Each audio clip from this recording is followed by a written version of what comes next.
Ladies and gentlemen, this is the main event of the evening. And now, the champion, fighting out of Los Angeles, California.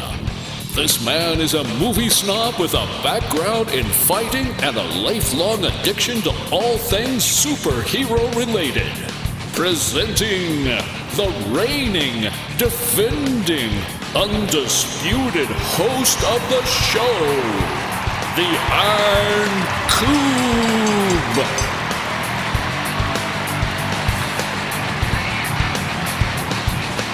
Alright, welcome to the show, everybody. This is episode number 118 of the Iron Cube Fights Movies. This episode is available on iTunes, YouTube, Google Play, and hosted by SoundCloud. We now have a Facebook page for the podcast. You can follow for updates as well as my 1/6 scale figure reviews. I have Hot Toys War Machine Mark IV from Infinity War coming tomorrow. This week, the team reviews Cloverfield, followed by movie, television, and video game news. I'm Keo, your host.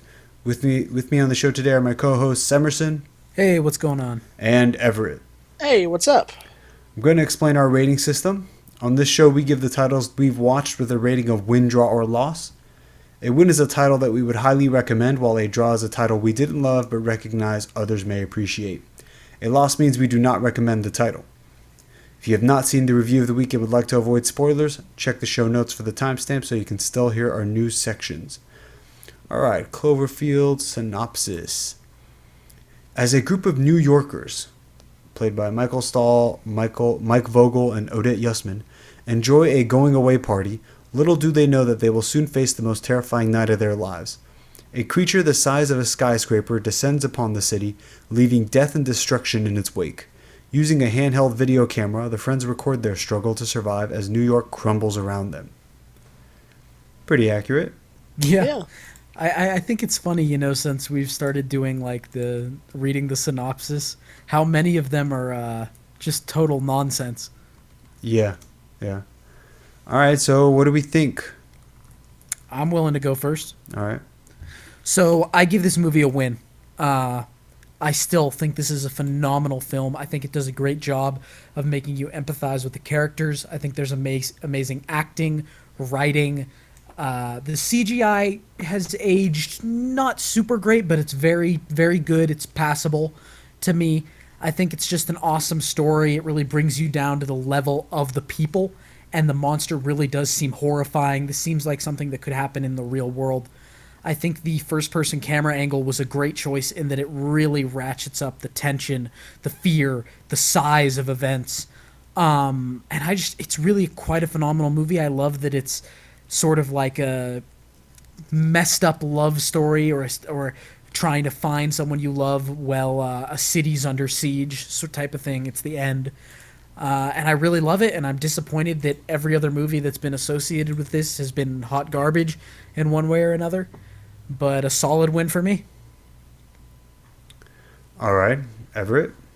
I'm going to give it a win as well.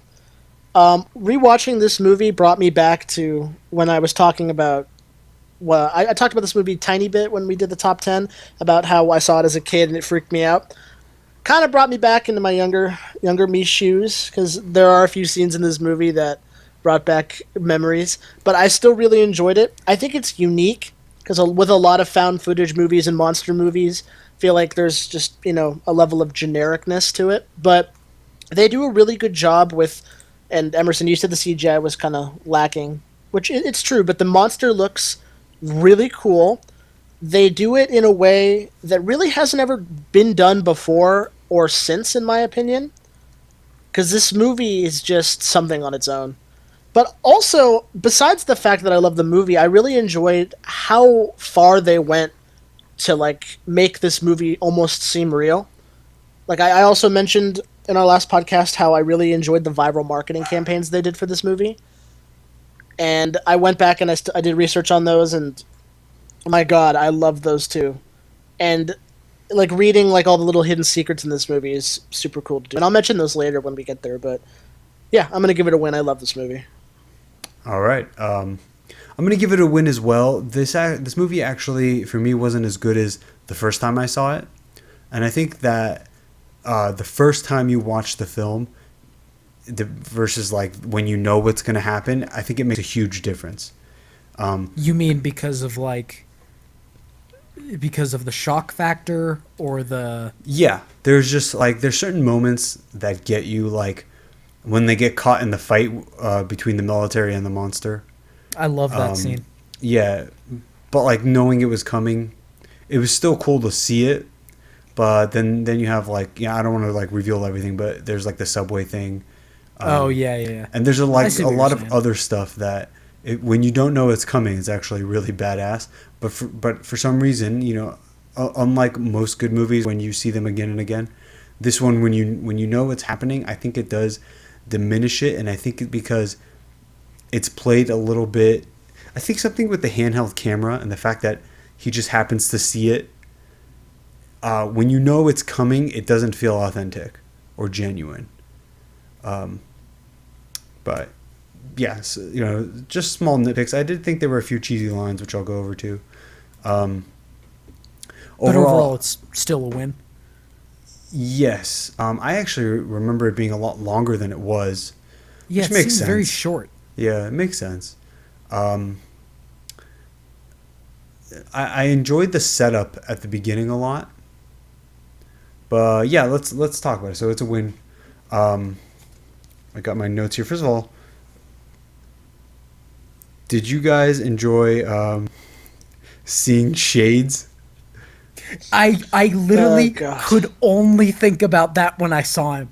I've seen this movie quite a few times, and I'm just like, whatever. But seeing it now, I'm like, oh my god, it's Shades. It's Shades. And then, like... It's like a Shades origin. I know. I was like, I kind of like him. Like, he's a normal guy here. He's not annoying. But, like, I could only see him as that character. And that'd be crazy. They should have put a line in Luke Cage where he says, like, yeah, years ago, like, when the monsters came, or just something stupid. It was just funny. The incident, maybe it refers to Cloverfield instead. Yeah. But, Kid, what you were saying, like, I really like those 20 minutes of setup. I thought when I went back and watched it, when it was going to be like the surprise party and introducing the characters, that I might be bored of it. But I really like it. As I said, I think actors are all likable, realistic, and they're really good at it. I enjoy seeing the dynamics at play, and HUD going around being kind of an idiot at the party. Yeah. So actually, that brings me to my next point. HUD is Everett. Thanks. In the flesh. That's Everett. I was literally going to make a comment about how I didn't like certain things he said. He's exactly like in the same level of the friend group as Everett is. He's like the friendly guy who's happy to do everything. And he's terrible with women.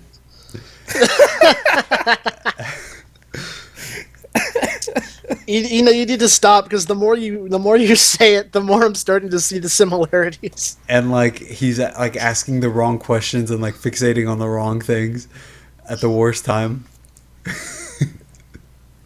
Hey, I mean, I survive. If I'm really him, then I survived pretty long in this movie. Yeah. But I couldn't. As soon as I saw him, I know it's T.J. Miller, but as soon as I saw him, I was like, "Oh Jesus, that's Everett." The guy that plays Travis, Beth's, is it Beth? Is that her name? Yeah. Beth's so. like new boyfriend. Yeah. That's Ben Feldman? Ginsberg from Mad Men. Oh, really? I didn't even recognize him. Yeah. What did you say, Ev? Ben Feldman. Why are you saying Ben Feldman? He does fixate. Because you just said the actor that played Travis. I gave you his name. Oh. I didn't hear that. I thought you were just saying Ben Feldman. No.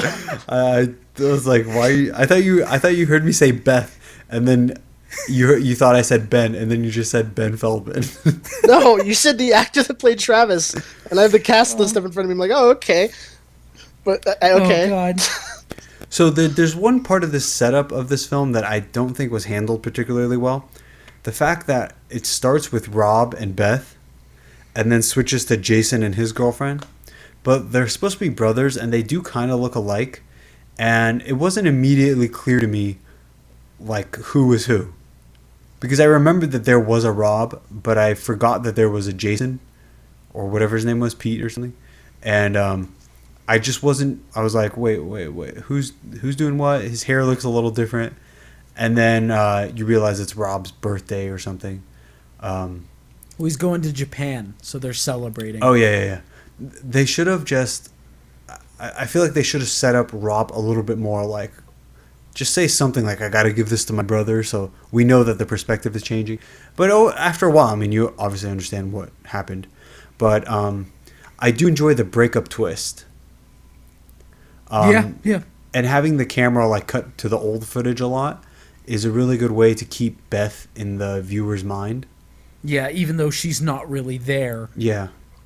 Did we say we're talking spoilers? Yeah, we're in spoiler okay. territory.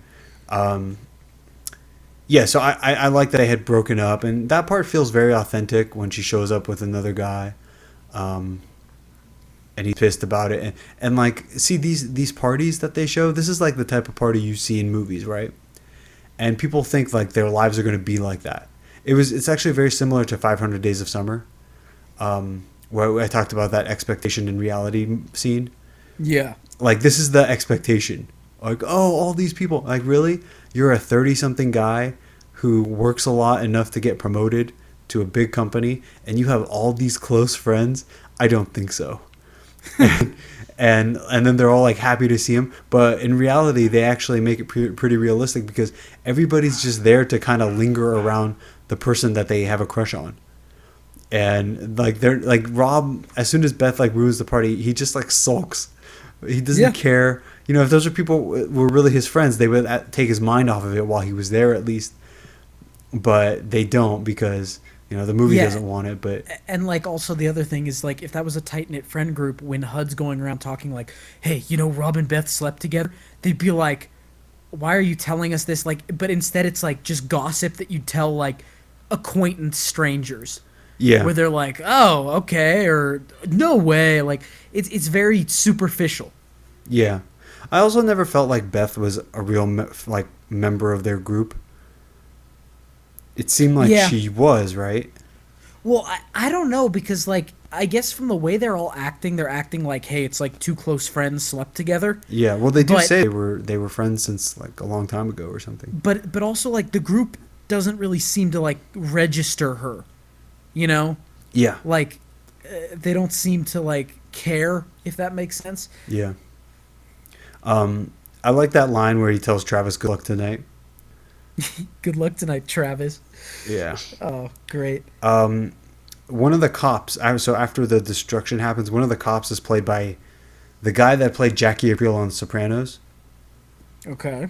Which is, I mean, that was a huge show, and he's like not even a character in this. He's like a generic cop, so I just thought that was not a good sign. So what did you guys think about this? The part where the lights go off and it ends with like the Statue of Liberty. So for me, like, I think that's a very powerful moment. Like, I don't live in California anymore, but I used to, right? So this sense of like, oh God, something stupid's happening, the ground is shaking, or like something's going on. I get that. And I think it's a great way of producing dread because, you know, they're like, what's going on? What's happening? And it goes from 0 to 100 really fast. And then it calms down again after. And I like that because that's the type of action that the real world has. It's like these sudden moments of insanity followed by like nothing. Yeah. It was definitely an interesting scene. Although I do remember seeing in the trailers that like that was like the thing they showed in the trailers was the head coming down and hitting the and hitting the street. But that's like really freaky. That like cuz you don't even see the monster there. You just see what kind of destruction it can cause. So that's a really good way to lead into what you have to deal with in this movie. I was wondering at certain parts, like, how did they film it? Like, okay, so for one of the main criticisms of this film is the motion sickness. Did you guys feel any when you watched this? No. Not really. I didn't feel any when I saw it in the theater, but years later, I think as you get older, some people do get more susceptible to motion sickness. And I was feeling it a little bit. So like they're like running down the stairs and it's shaking everything and whatever. But like the part that I don't understand how they did, like when the head of the Statue of Liberty falls and crashes and scrapes the concrete, and they're all screaming like, "Oh my God!" and like the timing of it, you know, is really well done. Like the way that their voices are timed to the screams. It might have been recorded after, maybe. I'm thinking that maybe that's how they did it, because it's really well done. But then, like more buildings start falling or something, so they run inside and the smoke comes, and then they go back outside and like the whole set is different now, dust everywhere. But it seems like it's one shot. They somehow that couldn't have been one shot.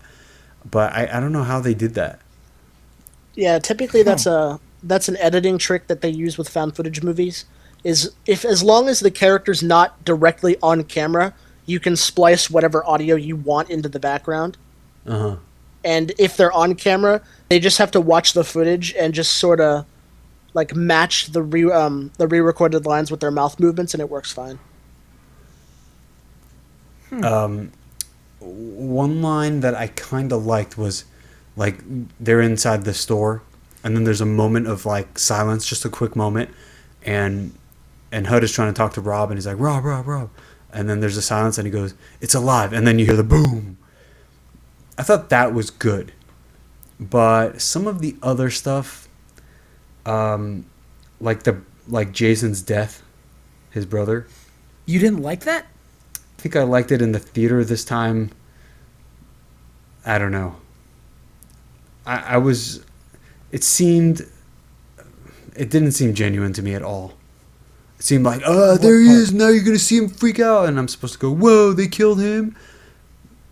But I mean, I liked it because it seemed like to me, you know, like something's going wrong, they're trying to figure it out, he's calling, and then I didn't feel like, oh my God, they killed him. I just was like, damn, that sucks. I think it's because they telegraphed it. They really telegraphed it. Him being split apart. Yeah, that's a fair point. And I guess what you're saying earlier about how multiple viewings, you'd notice it even more because you're looking for it. You know what's coming. But initially, you might not know. You might be thinking, what's going to happen? Right. And like the way HUD catches it all, which I'm not complaining about that, but something about it, there were some moments here that I don't remember thinking it was cheesy the first time I watched it. But another one is when Marlena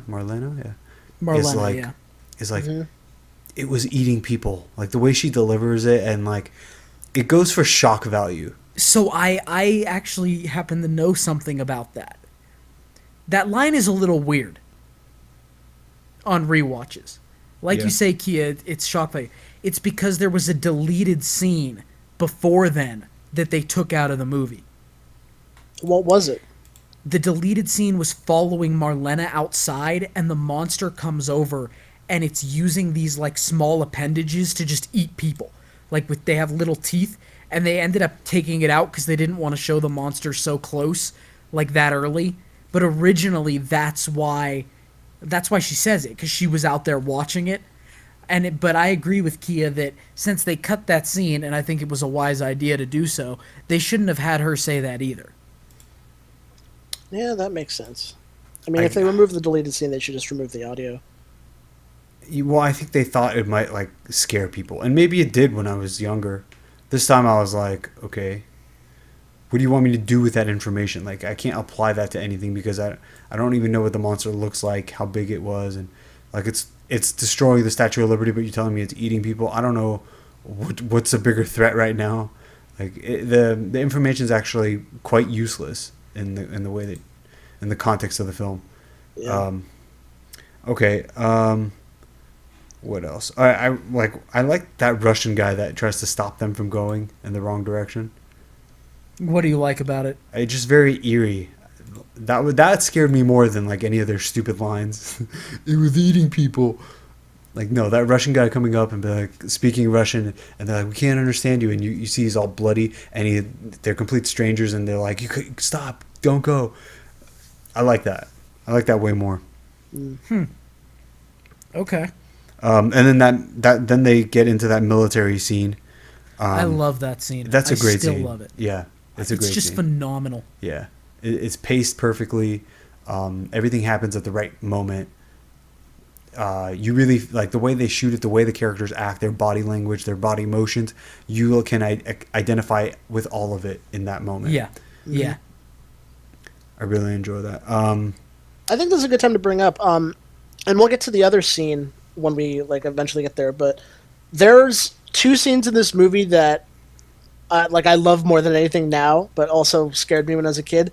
But one of them was when they're watching the TV of the monster in the military fight, and you see ever so slightly the parasite start dropping off its legs, and then one just comes up and tackles a soldier. That plus everyone else's reactions when they see it happen, that's just like, that freaks me out, and I love it. Like, those little things just make the problem that much worse. Yep. Okay, so then they go into the subway, and I like that the movie actually gives like the characters a chance to breathe, because up until this point we don't even see Rob grieve for his brother at all. And they didn't really even show it, which I'm not sure what would have been better. Would you guys have preferred to see him like cry? Because they actually even like hide his face for most of it.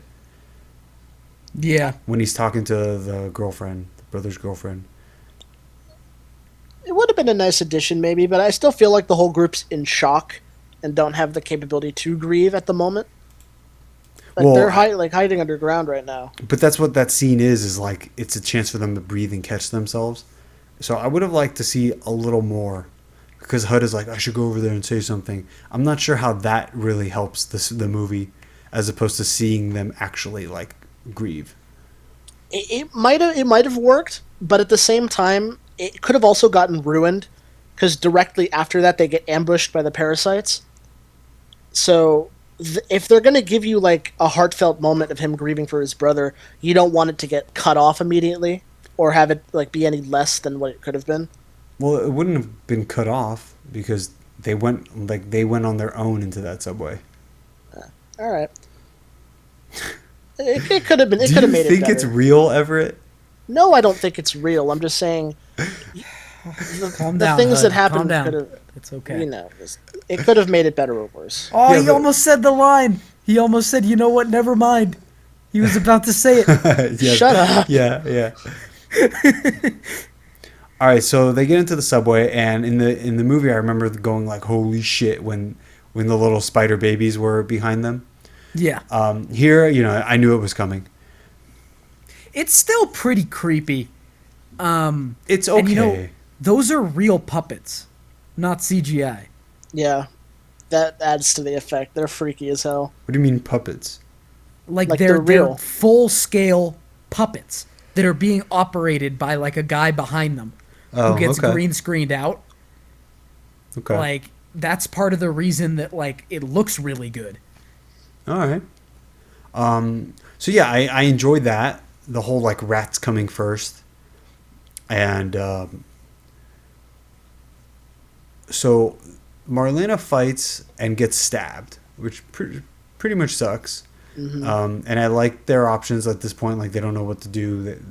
They basically all know that they're gonna die. So Marlena gets stabbed, and this leads to her death. Yep. Now, And that's never fully explained, right? No. Is it like bacteria was one of them inside her? And I'm okay with them not explaining it, even though I'd also like an explanation. I'm very neutral about it.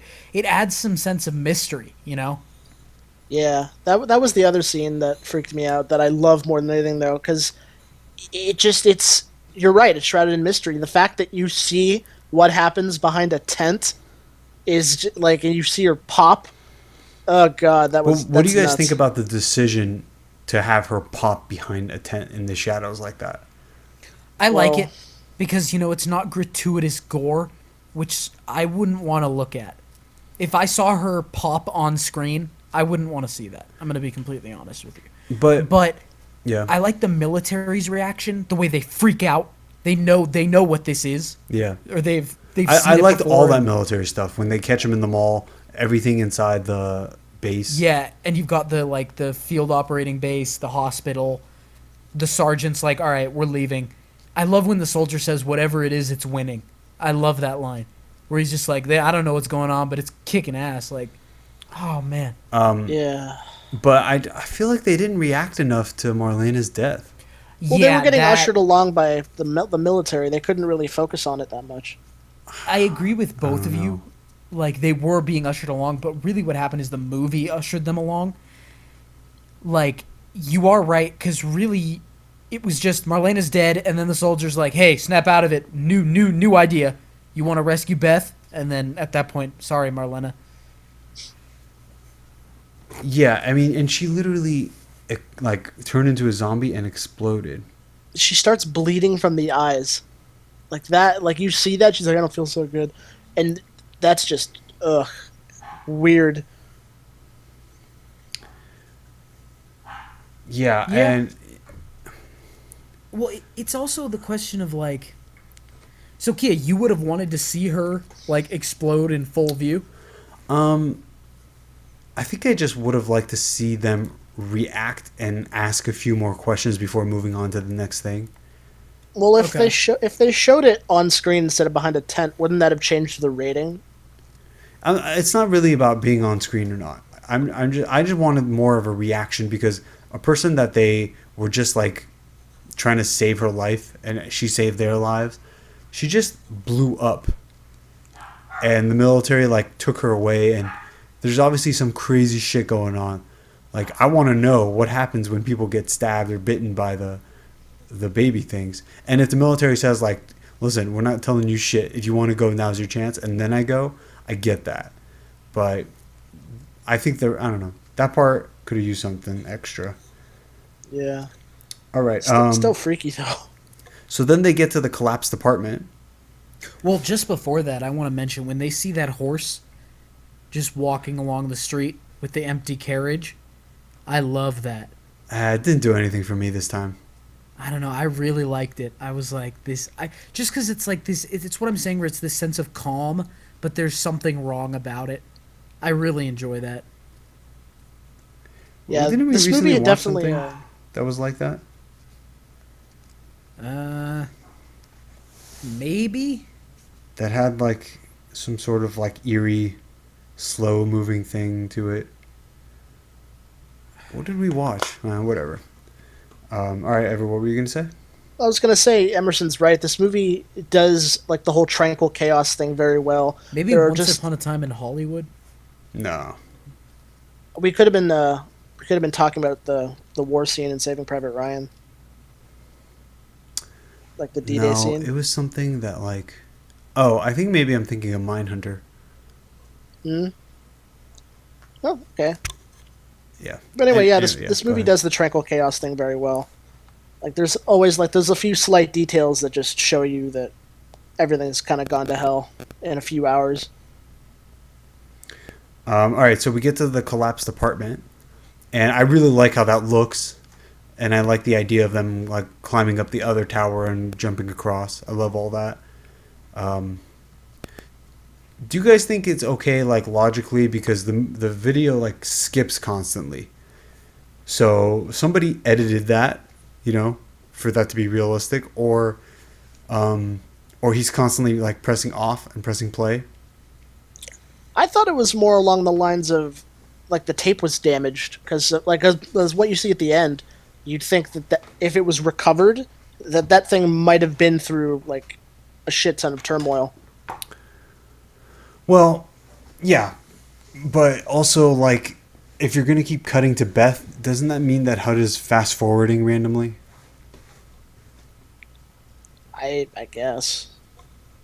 Emerson, Yeah, I don't know. I'm asking, do you care? No, I don't care. Because for me, I'm okay with those little camera it's the greater question there would be like, does it even make sense for HUD to still have the camera? I mean, I think so. I think they got through that enough. I don't know. I might have dropped it like any point where something bad was happening. I don't know if I would have been able, like, I don't know. At a certain point, I would have been like, yeah, someone needs to record this because we're all going to die. Yeah, but I don't care about the cuts. And like Everett said, I kind of agree with that, where it's, oh, well, the tape is damaged, it skips around. But, So, did Lily die in that helicopter? no, she lived. She's the only one who lived. Okay. So they get Beth out of her apartment, which that wound seemed pretty hardcore. Oh, yeah. Yeah, they pulled a piece of rebar out of They her. treat it like it was like a superficial cut, even though it was bad. But it seemed like it would have pierced her lung at least. Like, Or the internal bleeding. that was pretty bad. She could have just been trapped under rubble. I think Not they to went a mention, little far. removing it, doesn't that make the wound that much worse? I mean, I think she'd probably bleed. I don't think she needed that. She could have just been trapped under rubble. I guess then they would have had to like try to lift the rubble, which I guess you could have done. So they get to the helicopter. I really like how they're above the city. I love that. The Hammerdown protocol stuff, I love Yeah, that. and then when the stealth bomber, Oh, so cool. The way the camera pans to it, and, Yeah. like, you see it opening, yeah. and, oh... But when the monster attacks the helicopter, it is as cheap, gimmicky horror as you can get. Yeah, even at the first time seeing it, I think anyone could predict it. Also, what doesn't help is that, you know how, Kia, you just said that you loved that they were above the city? The helicopter 100% gets closer when the monster goes down. Yeah. Like, so it's so obvious what's going to happen. The camera's aimed directly at the smoke. Yeah. Yeah. It's like stopped there. They feel closer, and then it comes out and takes them down. So then Hud dies at the bottom. He Yeah. gets eaten alive. I'm okay with that scene. I like it. It doesn't affect me as much knowing it's coming. Like the composition of the scene doesn't invoke a lot of like emotional reaction from me. It was more the surprise of like he died, like the first time. But when you take that out of the equation, like watching it doesn't do anything for me. Yeah, I mean, Like I didn't really get a... to compare it to like the end of Civil War, when Bucky loses his arm or something. Like I know it's coming, but watching it still makes me feel like everything I felt. Right. Here he dies, and I'm like, it's something's empty about it. Maybe it's because it's like found footage or something. Yeah. What were you saying, Everett? I was going to say, for me, it's not much... That scene doesn't really, you're right, give me as much emotion when Hud dies, but it's more of you get to see the monster, like, clearly for the real first time. Besides, like, before where you saw it from above when they're in the helicopter. True. You, like, see it fully. And when you stop to realize that, first of all, even if they don't mention it, that thing's a baby. It's going to get bigger. And also the fact that it looks so freaking unique and cool, and then it looks at you, and then it lunges at the camera. Yeah, that's a horror movie trope, but that's still like so well shot and freaky that I don't even care if it's bad. I don't like know. it. I would give that like it's far from my favorite scene in the film. What is your guys' favorite scene? Probably the pop, like the Marlena popping. The pop, the blip. Yeah. For me, it's got to be a tie between the beginning of the street fight Yeah. and the stealth bomber pan. Just the way the camera moves, where he, like, you see the monster and it's getting hit, and then he goes up, and the stealth bomber's like silhouetted against the sky, and just both of those scenes, they really stand out for me. Like, I can see them right now. Yeah. So, I actually had a question. Emerson, maybe you can answer this because I know you know a lot of stuff about the military. Does Hammerdown protocol mean they're going to nuke the Shit on city? Kia. No. So Hammerdown Protocol doesn't actually exist. It just sounds cool, but Well, I only I ask took it because as they were just gonna level the city. They were just because you notice when they're attacking the monster, right? They're just hitting the monster. I took Hammerdown as meaning that they're just gonna carpet bomb the whole island. They're just gonna put as many munitions as needed on there. well, I only ask because I remember because I played the Modern Warfare 2 campaign like a week ago, and they used the same terminology for when they were going to destroy Washington when the Russians invaded. They're like Hammerdown protocol in 5 minutes. Yeah, So- but it doesn't really exist. It's just something that like sounds cool. Yeah, okay. Hammer Down Like- Protocol. I'm like Googling it right now. The only thing I can find is it was the name of an operation for an air assault in 2011, which was after this movie came out, I think. Wait, did you say Operation Hammer Down? Yeah. Yeah. Yeah, that's what I found too. Yeah, the only stuff I'm seeing In is for Modern Afghanistan. Warfare and Cloverfield. I'll bet you something like that exists, like a Scorched Earth last Oh operation. yeah, I mean thing. there's definitely like something, but I don't think the government would call it Operation Hammer Down. Yeah, they could call it okay. Operation Final Solution. Jesus, Kia. Oh, God. I think my favorite scene is when they get stopped by the military in the mall, and the cops or the soldiers reveal themselves, and then everything like following that with the military. Yeah, it's a good scene. It's interesting. All of our favorite scenes are revolving around the military. Yeah. So then you get to like Rob and Beth, and I'm not saying it's not poorly acted, but at that point I'm just like, okay, do you make it or not? Because the movie's coming to an end, and I just want to see the ending. And it collapses on them, and they presumably die, but the recorder is recovered because it says at the beginning property of the military, U.S. right? government from Yeah. site whatever. So I It want to also talk. says formerly known as Central Park, so that must mean everything was leveled. Yeah. So I want to talk about some of the Easter eggs. I was aware of some of these during production. I want to know if what I remember. So the very first poster had the shape of the monster's head on it. You guys know that? No. Yes. You could see the monster's head on the poster with the Statue of Liberty. Yeah. Oh, really? Yeah, so that was You cool. can see it in the clouds. I remember being way more rocked about that when the movie came out. You guys know at the end of the credits they say "Help us," right? Yep. Yeah.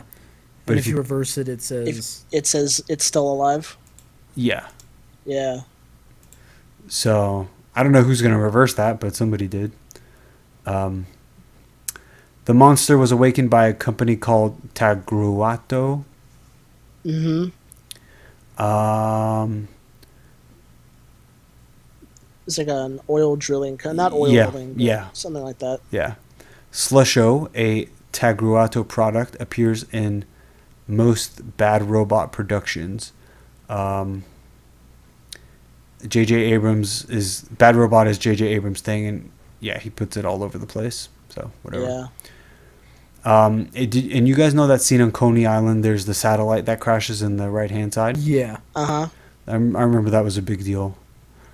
There was so I was a little confused by that. I know that was like a satellite and everything, but there was a lot of discussion on what it really was. Like there was a lot of theories saying that's what really woke the monster, but I know that's not true.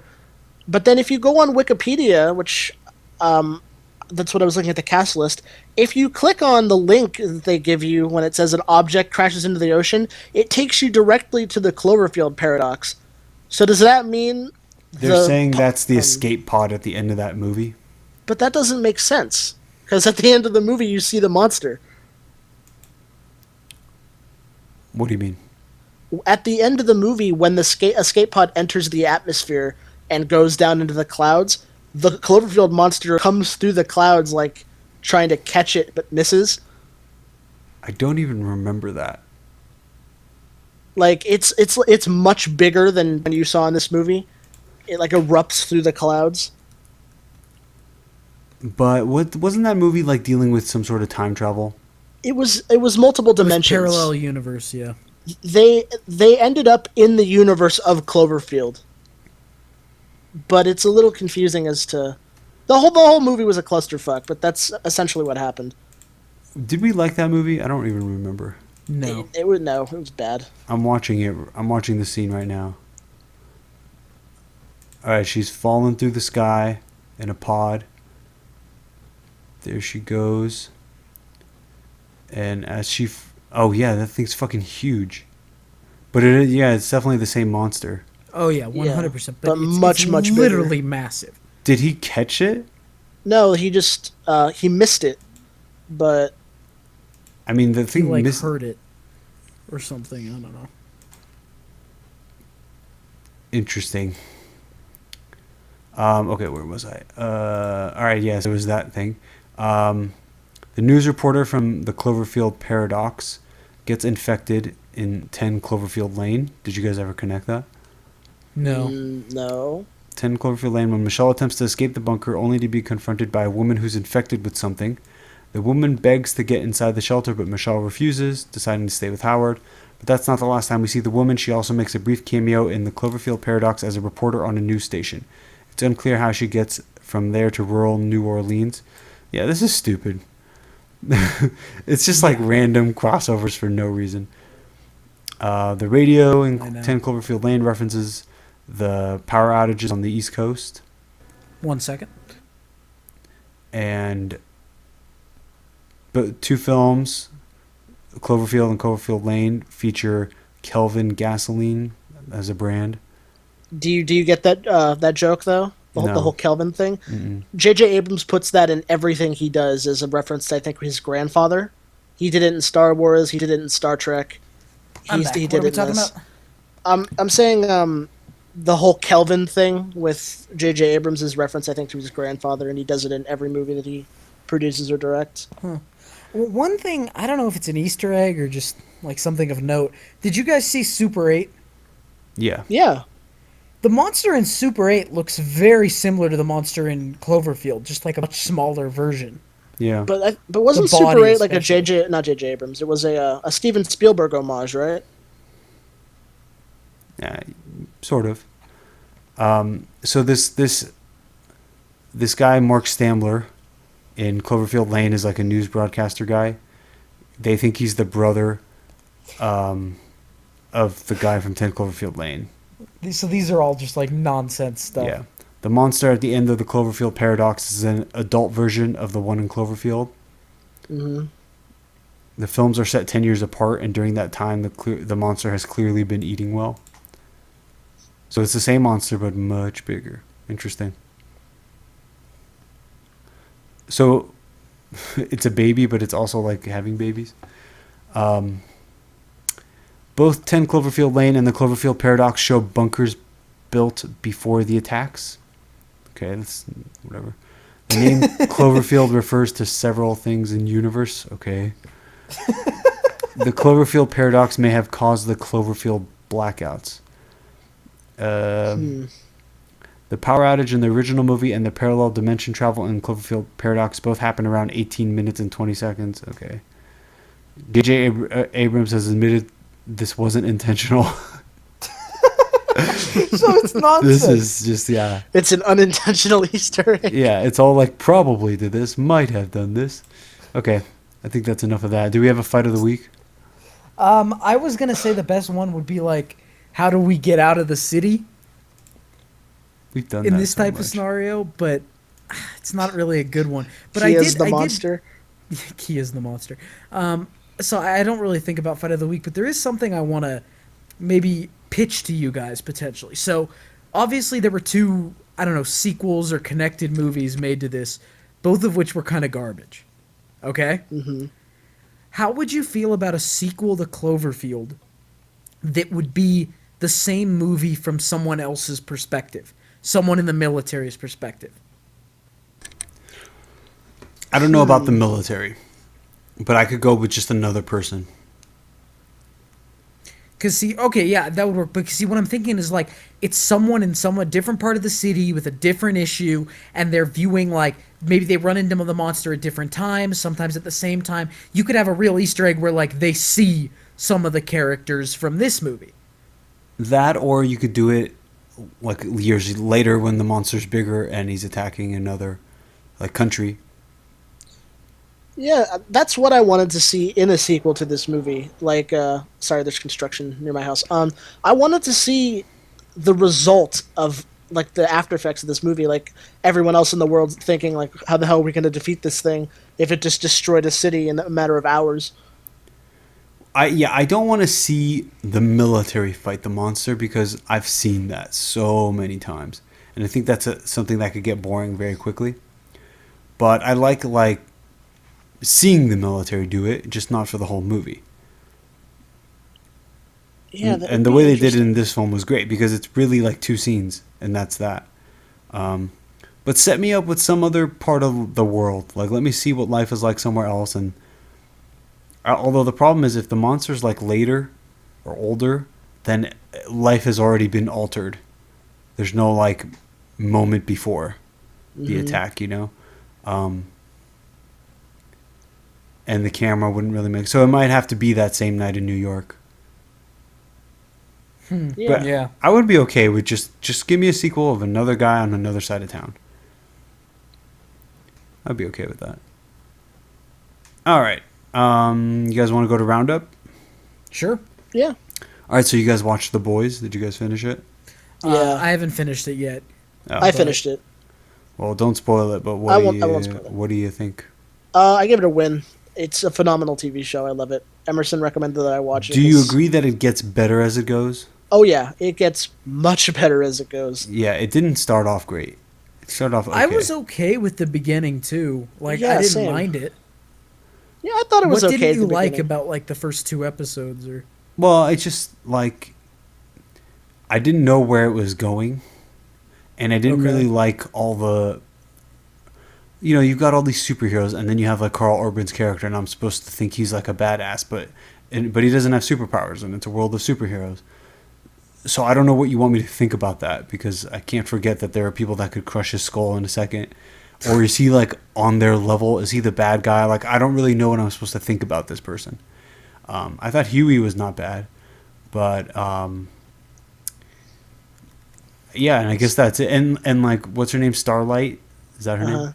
Yeah. She didn't really like become a character yet, and so I didn't really identify with her. I mean, it's not a bad first and second episode. It's just it gets for me once they started to get fleshed out and they started to go in the direction that they were meant to go for their arc.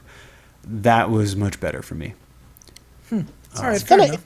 It's kind of interesting, though, because they've been confirmed for a second season, and I was reading an article saying that they're going to pull a shit ton of stuff from the source material. So out of curiosity, I went and I started reading up a little bit of the If you comics. spoil something for me. I'm not going to spoil anything. I'm just saying it gets really, really weird, and that's where I'll leave it. So I'm excited for the second season. I think this gets canceled after the second season Yeah. Why? I don't know. because I don't think that it has.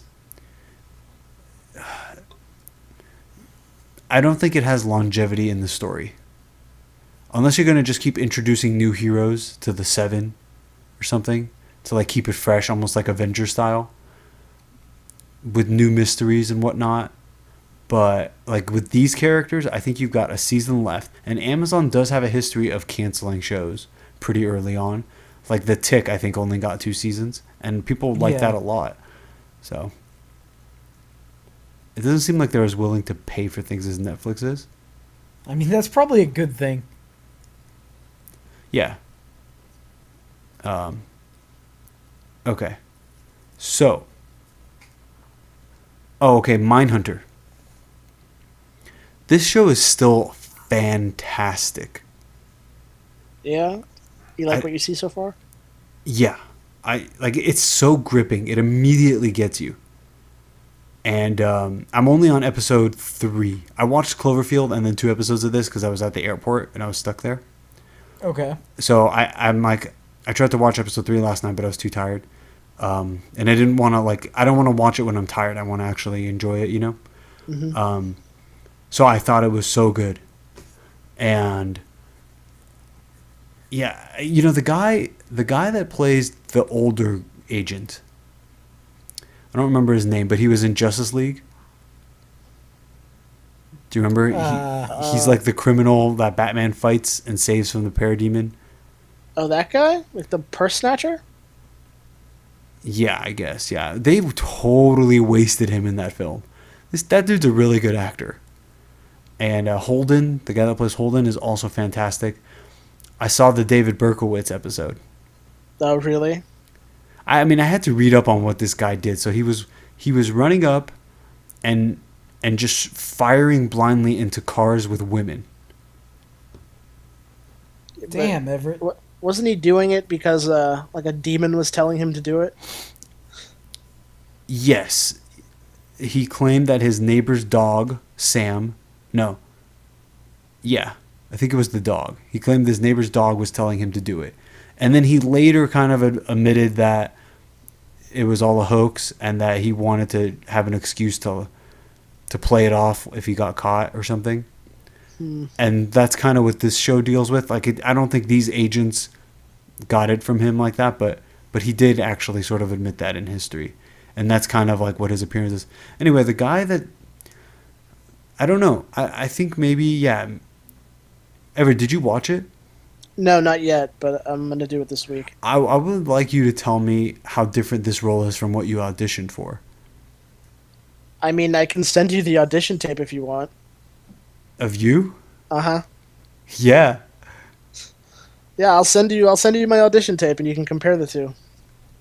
I mean, I thought he did a great job. Yeah, no, I'm sure the guy did a great job. He did seem a little older than you. Mm-hmm. Yeah, I think that was the one reason that I didn't get cast was age. Yeah, I wanna hear your version of it. All right, trailers. Rambo 5. Such a stupid movie. Yeah, Sylvester Stallone seems to be getting a little too old to be making action movies. You shut your whore mouth.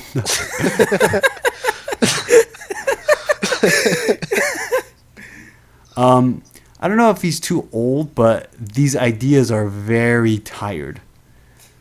Yeah. Yeah, and it's just like I don't care. Is it just me, or are they trying to copy Logan a little bit?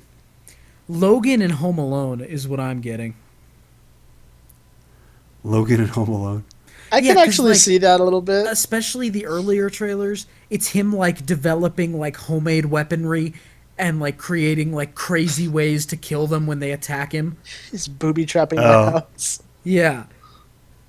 Yeah, there was just nothing there that intrigued me at all. Like, I just wasn't interested. He's just like loading guns, going like, "This is it, nothing else," and like, I don't know. It wasn't doing it for me. Okay, and then this trailer for Underwater. What do you guys think? Yeah, I just watched it. What do you guys think? It looks better than it should. Yeah, and I actually was into the whole like survive underwater thing, but when the trailer starts going into monsters, I don't know. And then it also seems like Kristen Stewart might be the star. And I don't know, she might do all right in like a different type of role. Someone actually made a really good point. She's going to be in that Charlie's Angels movie.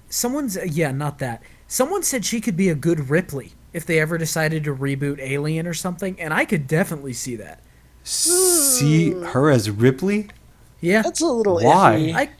Because, you know, like, Ripley is, like, she's very no-nonsense. Like, she's doing what she's gonna do.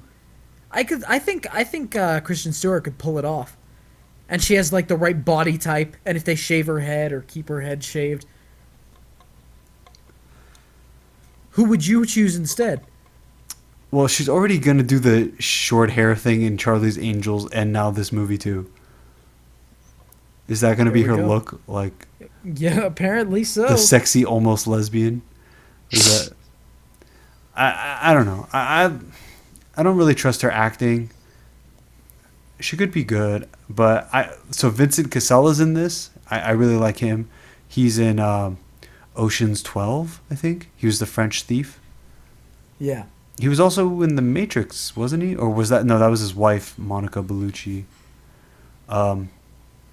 He was in something else that he was like a good villain in. Do you guys know what I'm talking about? What's he known for? I think there was like some assassination French movie. What was the name again? I'm looking it up. Vincent Cassel. Vincent Cassel. What the hell was he in? Black Swan. He was a bad guy. He's in Westworld? I don't remember. But yeah, you guys saw Black Swan? Yes. A long time ago. Barely remember anything. Oh, he about was it. in Eastern Promises as well. Have you guys seen that one? I've never seen Eastern Promises. How about you, Emerson? No. Oh, we should watch that. There's a scene in He there. was in Shrek. Yeah. So Vincent Cassel, that excited me the most. Who else was in it? Oh, who's that Asian girl? Colleen Wing or whatever. What's her actual name? I don't know. Jessica She's Colleen Henwick? Wing now. Yeah, Jessica Henwick. She's okay. I guess she has a British accent. Who knew? Well, she's British, yeah. I completely forgot she was in Game of Thrones. Oh my god. Yeah, she was one of the Serpent Sisters or some Yeah, shit the, like the that. Sand Snakes. But, yeah, something like that. I completely forgot about that. Damn. Okay. You guys want to move on to news? Oh, yeah. Not much to talk about this week. Nothing big happened. What do you mean? Divorces. So, Obi-Wan, Disney Plus. Yeah, I heard about this. Yeah, I'm excited.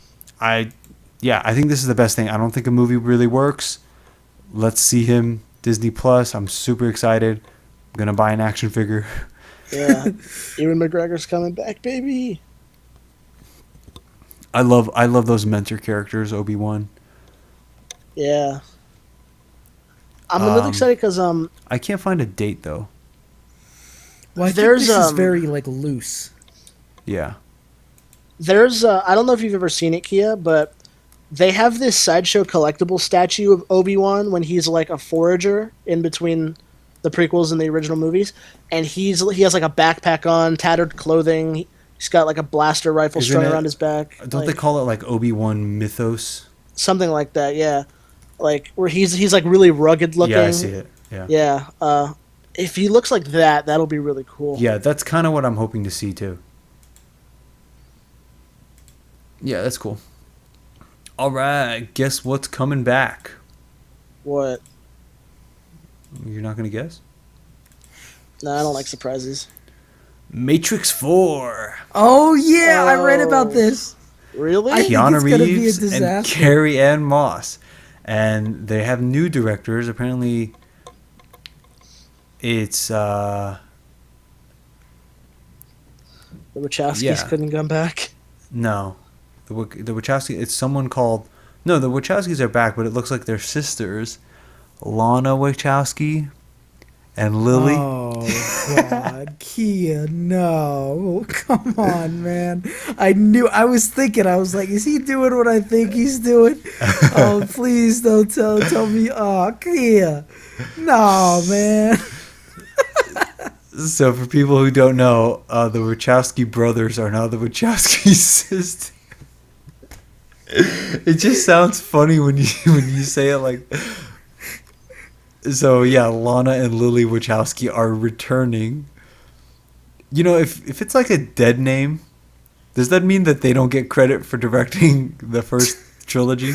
That's the question. Because like you're not supposed to say that name. So are we gonna say that Lana and Lily did all of the Matrix movies?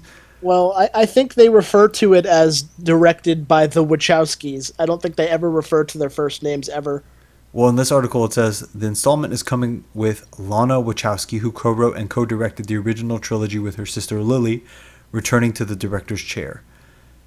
Yeah, Keanu Reeves and Carrie Ann Moss. Yeah, but Morbius is not there, and I'm calling Morpheus? him Morbius. No, because there was a whoever broke it on Reddit. The article calls Morpheus Morbius.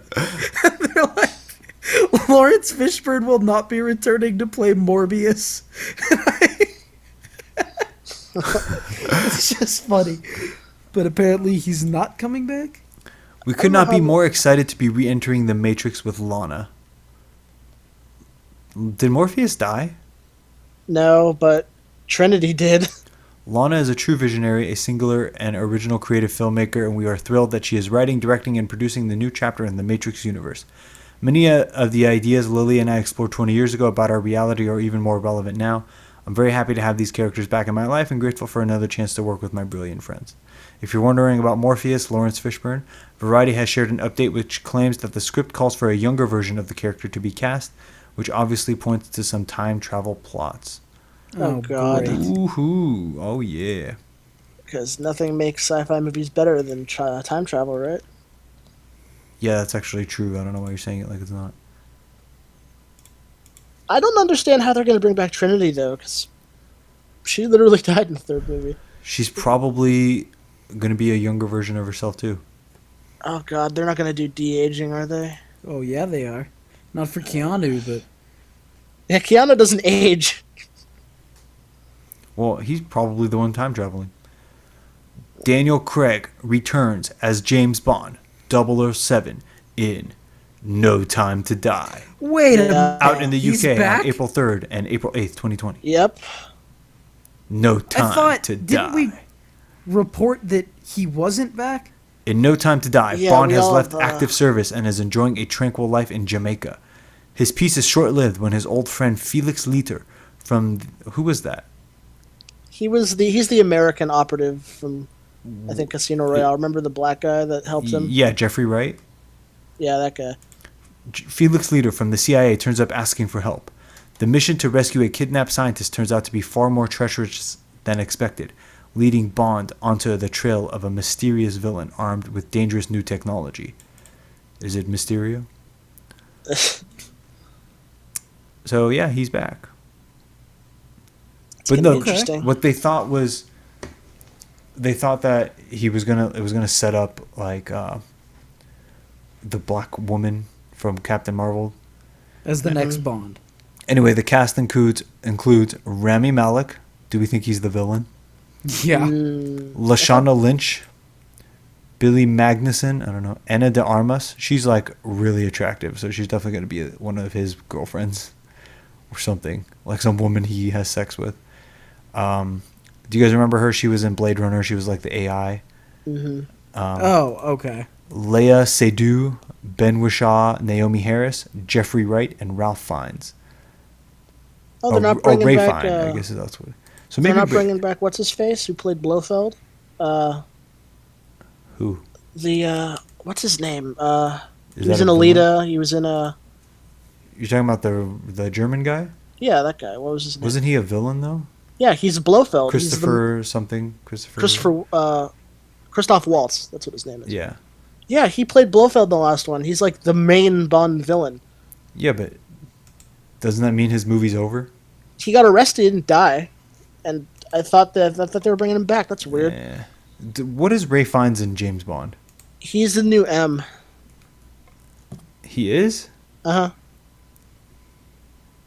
He's the new M. Yeah, I remember. What about the guy that was the gadget guy? What happened to him? Is he still there? Hugh? I have no idea. He was in the last one. I don't remember what happened to him though. James Bond. Yeah, who is he? He was kind of famous, wasn't he? It's Ben weird. Whishaw? Yeah, what else has he been in? Guy looks really familiar. Yeah, I've seen him in some stuff. Let's see. Cloud Atlas, Mary Poppins. No Paddington. Time to Die. He's Inspector. Bad title, isn't it? That's yeah, a terrible really title. bad, actually. He's in the But hour. hey, at least it's not It 2's runtime. What? It 2's runtime? Yeah, it's 2 hours and 49 minutes long. What the? Oh, good Christ. This is gonna be great. Oh shit. All right. Titans Season 2 poster. The first season of Titans did a lot right, but it mostly made headlines for its disappointing lead villain and the whole fuck Batman debacle. However, things are looking up for the second batch of episodes coming to the DC Universe streaming service, and now we have a poster packed full of reveals. As you can see, Dick Grayson has ditched his suit, but Starfire has a new one that should definitely make comic book fans happy. What? If you're a comic book fan and all you care about is like the fucking outfit, Well, first of all, I you're gotta probably see just this. saying, I want more skin. That's probably what you're yelling about. Superboy is also given the spotlight, along with Wonder Girl, and none of these sound interesting, and fellow new additions Deathstroke and Rose Wilson / Ravager. The What former looks like he stepped right out of the pages of the comic books and arguably has a better costume than both Arrow and Justice League versions of the character. He's a mohawk. What the hell? Titans has always done a great job with costumes, though, and this poster is definitely wallpaper worthy. So, Deathstroke. No, he doesn't have a mohawk. That's the A of Titans. I'm dumb. Never mind. It looks like a fucking mohawk. I mean, it does look comic accurate in the way that the comic design is worse, and you hope that they adapt it.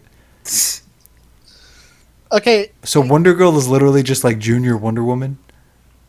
Yeah. She had another name. I forgot it though. What? Wonder Ho? Really? Yeah, she had another name, but I think it's like not Donna Really? something. I don't know. I said that joke to get that reaction out of you, Emerson, not because I thought it was funny. Okay. Yeah. All right. Hey, can I ask this question? What's up with all these superhero movies doing the same poster? It's like the entire cast in like the little mountain. Because there's only so many ways you can do a bunch of people on a poster. But they're like all the same. Would you rather they do the Brady Bunch? Probably, I don't know. Or maybe Game of Thrones where their cut off heads are on like a wall in a I in a like drawer? that, man. I like that poster. Yeah, is that what you want? Avengers, everyone just headless? Yeah, let's just chop all their heads off. Wow. I'm going to edit that to make it seem like you said that right after you talked about black people. This is a weird episode, man. Oh, God. Another podcast with like 10 seconds of missing audio. Well, it's about to get weirder because I'm about to do some news that I didn't even read. So, Endgame writers describe a crazy sounding cut time stone sequence set in Sanctum Sanctorum. I didn't read this, so let's see how crazy it is. At one point, we had a different way of getting to the time stone, which involved some characters breaking into Doctor Strange's Sanctum Sanctorum and being pursued by all the weird stuff that happens to be trapped inside there. It was totally off story and unnecessary, and it got cut, but it was fun to write. All right, then. Some good old wholesome news. Some new concept art from Homecoming. Nah, it's not worth. Yeah, it's nothing. You gonna mention Spider-Man? Yeah, that was it. I think that's it for the news. All right, gaming. You know All right. what? Yeah. Go ahead. Let's go. Okay, so Breakpoint. Basically, Breakpoint looks terrible now. it's garbage. Okay, you know what? Just go to Spider-Man. Come on. I want to hear your thoughts about it. Tom Holland has abandoned the MCU. Breaking news. Yeah, Okay, you know what? You know what? It's- Why would Sony do this? because they're idiots. No. I don't think they are. Okay, so here's what's going on as I can piece it together. They're having a dispute. Okay, so originally, Marvel produces the Sony Spider-Man solo films. So Marvel produces creatively, Sony pays for it, and then gets all the money for it. Now, Marvel keeps all the merchandising from Spider-Man. Like all the That's toys. A lot. That's a lot. Yeah. I mean, they always did that. That's not really part of the deal, but that's like what they get out of this. And also they get to use Spider-Man in all the Avengers movies now. he gets to be in their universe. So what happens is Disney now pressures Marvel like, hey, they're making billions of dollars. That's our money. We made that movie. So now Disney goes to Sony and says, we want 50-50 of the revenue from the movie. And Sony reportedly did not come back with a counteroffer and just said no. And then they said, let's leave the deal the way it is. To which Disney did not respond. It's not good. No. So right now people are confirming that the deal is broken. And that Spider-Man is no longer part of the MCU. That's what people are saying. Now, it's too early. Like, this news broke like 3 hours ago. Yeah. So, here, I'll just read this part of the article from Deadline. Disney asked that future Spider-Man films be a 50-50 co-financing arrangement between the studios, and there were discussions that this might extend to other films in the Spider-Man universe. Sony turned that offer down flat, and I don't believe they even came back to the table to figure out a compromise. Led by Tom Rothman and Tony Vinciquerra, Sony just simply didn't want to share its biggest franchise. Sony proposed keeping the arrangement going under the current terms, where Marvel receives in the range of 5% of the first dollar gross, sources said. Disney refused. There were 2 more movies planned. Sources said there are 2 more Spider-Man films in the works that are meant to have director John Watts and Tom Holland front and center. Unless something dramatic happens, Feige won't be the lead creative producer of those pictures.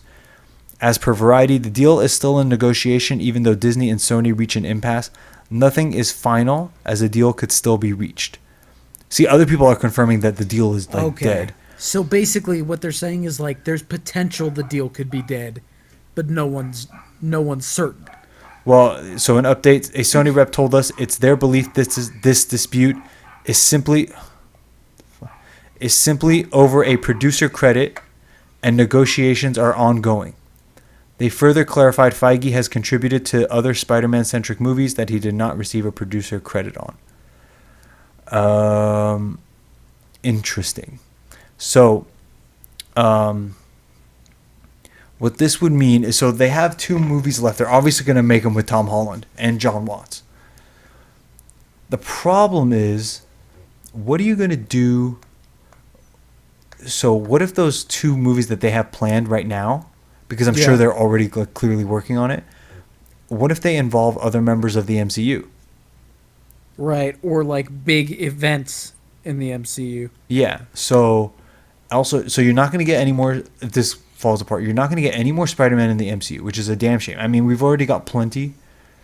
So, like, there'll never be, like, a different Spider-Man to me, you know? Yeah. But we got to see him wear the Iron Spider suit. He fought Thanos. Like, it's great.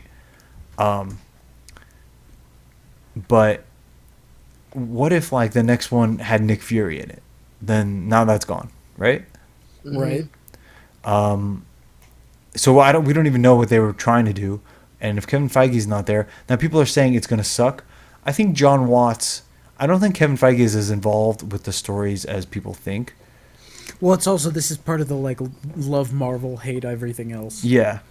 Like, John Watts is still there. Tom Holland is still there. There's no reason to think that aside from losing all the Marvel influence, that it would suck. Like what they did with Mysterio wasn't because of Marvel. It wasn't because of Nick Fury, you know.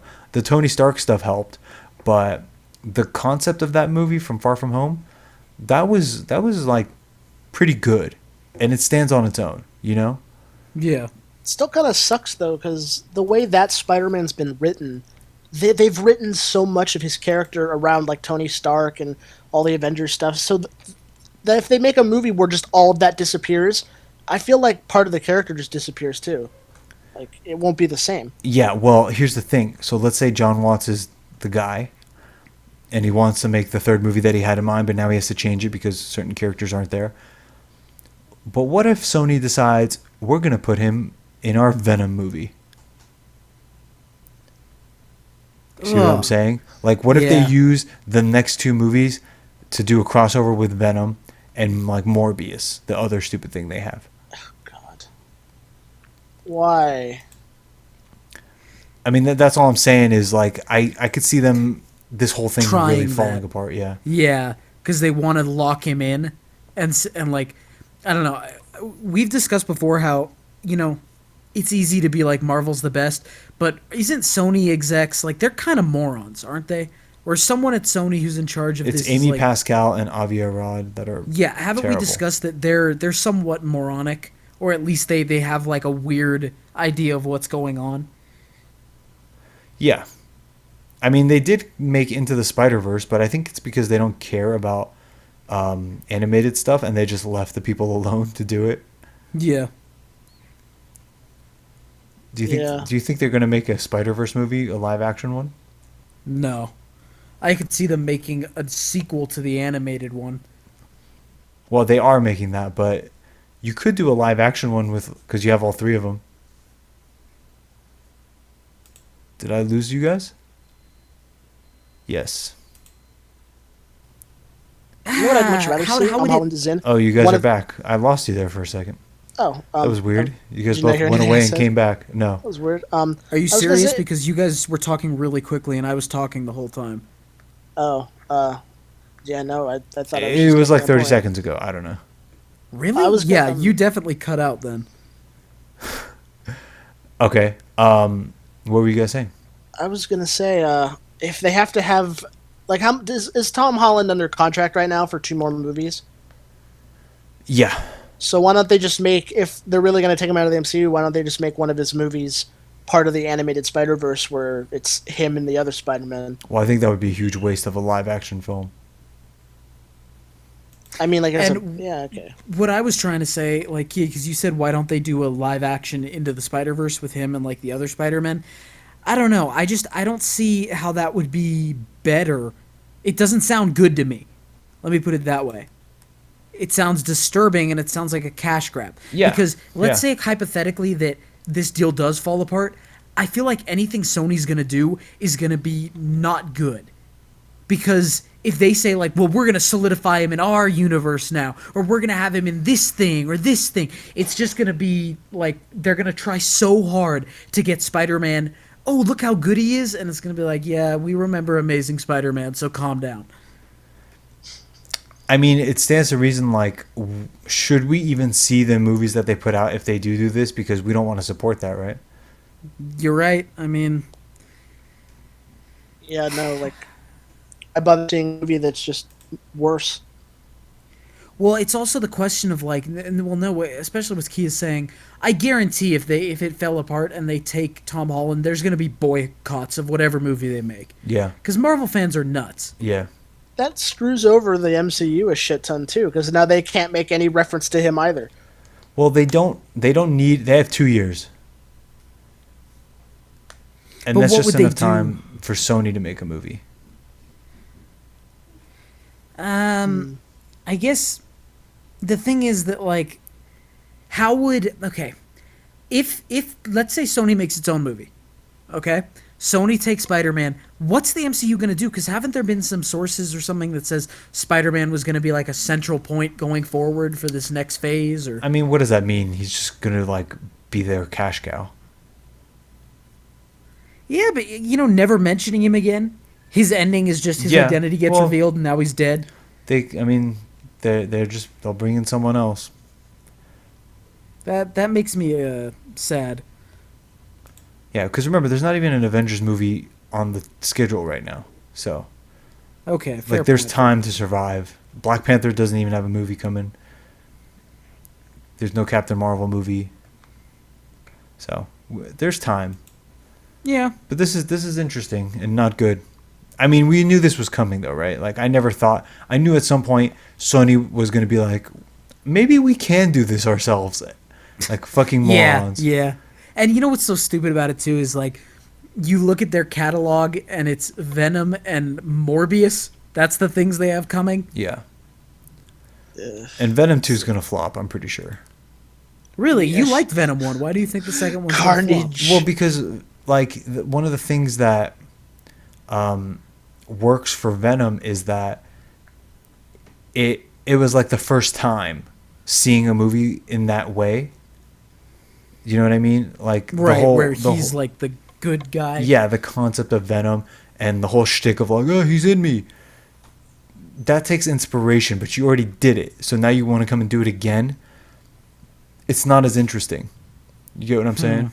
Yeah, yeah. And it's also like if you will, as Everett said, if they go with Carnage, but even more so, if they try to do the same thing, it's gonna suck. And if they don't do the same thing, there's a high chance they're gonna do something stupid. Yeah. Yeah. So, anyway, real quick, let's talk about Ghost Recon Breakpoint's new footage. Oh, yeah.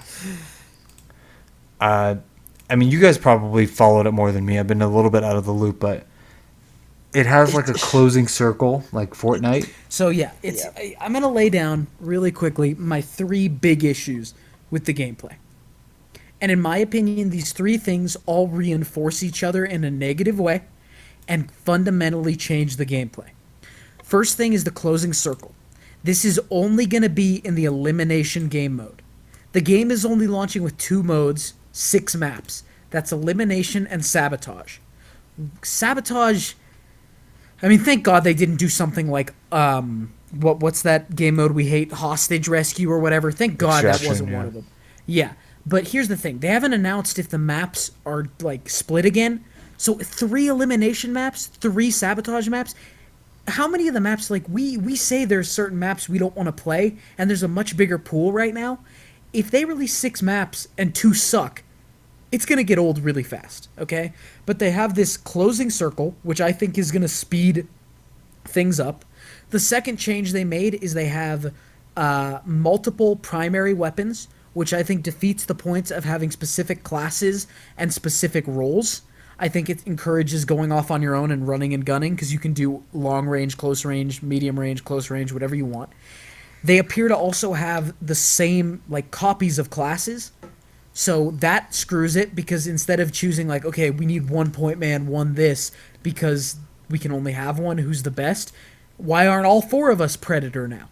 And then the third thing is they've now made it so to get drones, which they've described as armed, and medical supplies, you have to find them in random caches around the map, like in a battle royale.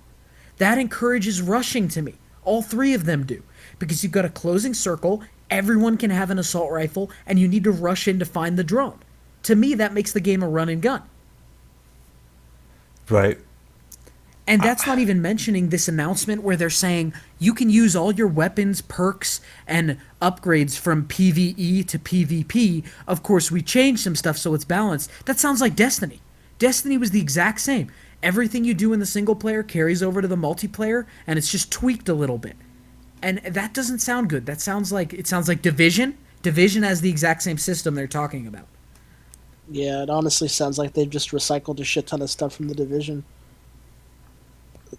That doesn't seem good at all. I mean, we get to find out 2 weeks, right? Yeah. So I'm gonna give it a fair chance. I'm just gonna see what it is. All right. I mean, I hope it's good. For all we know, it could do a complete 180 and it could be great. But right now, it doesn't seem very good from what it's shown. It's a burn. I'm just saying, Kia was saying there was going to be something that was going to be like a horrible mistake. I don't think any of us predicted this. No one they never even hinted at this. I really can't even make sense of it because why would you do this? It's a different game. Yeah. Yeah, I don't know. I was playing Wildlands campaign last night and, I was just enjoying myself. Maybe, the campaign might still be worth it. Maybe. Let's hope. But you were saying that you thought the raids were going to be trash. Yeah, I don't care. I haven't seen a single raid that wasn't trash. But the thing there is, Kia, that, like, the raids are supposed to be these ultimate PvE experiences, and if the raids you think are going to be bad, I can't imagine the normal campaign is going to be very good. What if you know how you have to take down the boss of each region I hate in the fact that there's Wildlands? a boss. Yeah. What if, or like in Wildlands, you have to take down the specific guy of each Yeah. region, or what if in Breakpoint, it's like destroy the super mech that they've deployed. Yeah, it Yeah. probably is. It's gonna be like a super drone or something. Walker's gonna have like a massive tank as the final boss or something. And you know what terrifies me even That's more? Arkham This Knight. gear score shit.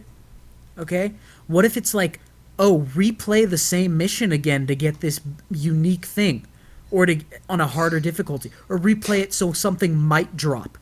They're gonna take like- the Or you season need challenges Walker's and turn them pistol into, to be good in, like, I guarantee a unique weapon called Walker's pistol. It's like a god weapon in PvP, and it has a chance to drop when you do the final mission. And then you know what happens? You get people grinding it out to get this final thing. I'm preparing myself for how unbalanced the PvP will be. Yeah. Yeah.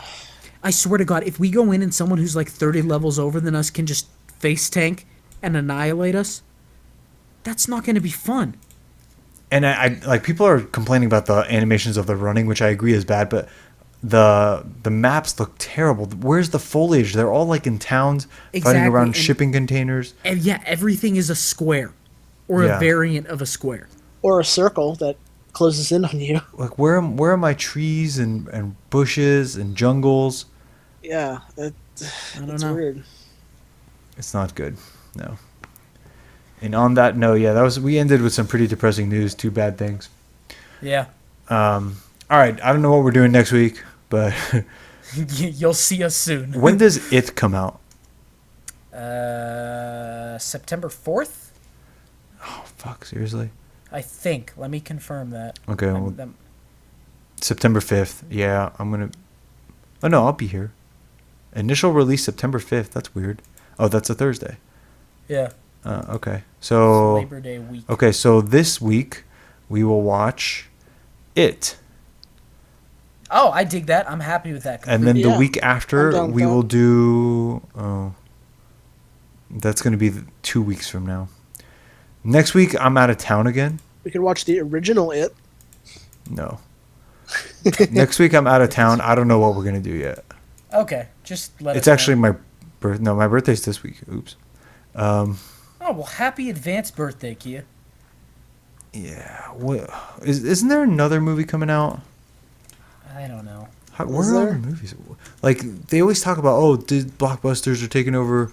But we've just gone like a month and a half with nothing.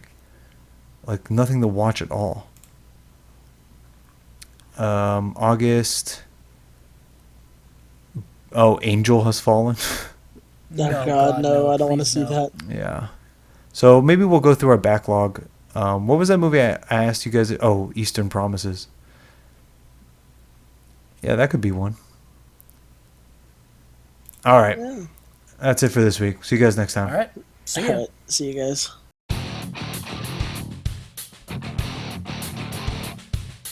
Thank you for listening to the Iron Coop Fights Movies. If you enjoyed the show, please be sure to like, share, subscribe, and most importantly, review our podcast on iTunes so that we can spread the show around. To contact the show, you can reach us at theironcube@gmail.com and on Instagram at theironcube. Join us for another edition of the Iron Coop Fights Movies.